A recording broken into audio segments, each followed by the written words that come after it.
This is Shadow Vowed, and I made my new Lego boat. It sucks. I had to take a few pieces off because it's too heavy. I have the motor right here running. I'm about to test it out, but those are the pieces I had to take off because it was too fucking heavy. Looks like it's like from Red Dead Redemption or some shit. It's like the first car. Okay.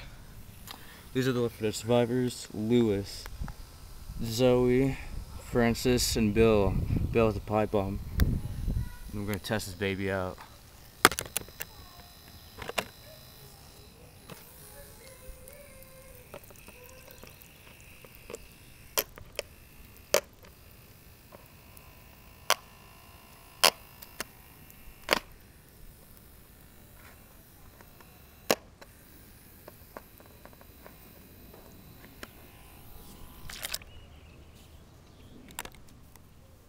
Survivors have gotten away. This time. Because the Left 4 Dead story isn't linear, it's fucking bullshit. At least Left 4 Dead 2 has the story. Holy shit, they're getting away.